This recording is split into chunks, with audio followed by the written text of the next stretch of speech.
Président, mes chers collègues, cette délibération est l'occasion de rappeler l'importance de la culture, sa capacité à nous rendre humbles et tolérants, à nous émouvoir, nous émerveiller ou nous rendre parfois plus intelligents.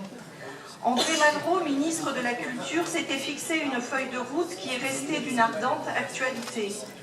Rendre accessibles au plus grand nombre les œuvres capitales de l'humanité et favoriser la création des œuvres de l'art et de l'esprit qui l'enrichissent.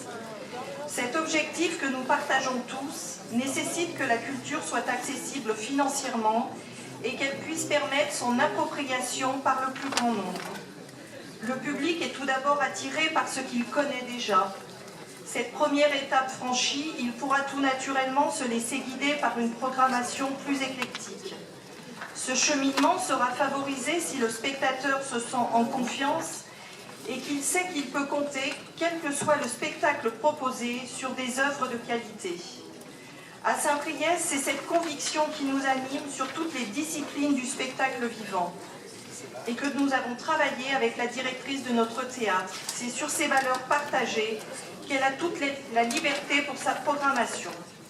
Aussi, je tiens à rassurer un certain vice-président qui s'était inquiété du devenir de la culture dans notre ville, sans la connaître, mais s'engouffrant dans la machine médiatique, qu'il soit rassuré, la culture ne s'est jamais aussi bien portée à Saint-Priest.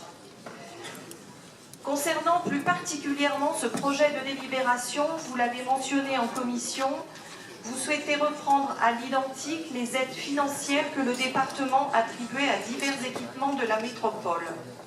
Et les autres. Même si nous sommes conscients que les moyens attribués à la culture ne sont pas extensibles, la reconduction à l'identique d'une politique antérieure ne peut être le fondement de la vision culturelle de la métropole. D'autant plus que cette politique comporte son lot d'inéquités. Si le budget doit rester constant ou diminuer, alors il convient de le répartir plus équitablement.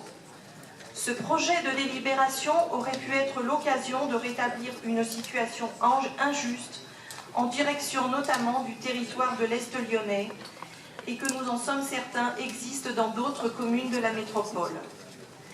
Ainsi, à l'heure où la région réfléchit également à sa politique culturelle, le moment est venu pour la métropole de construire elle aussi, avec les communes et leurs équipements.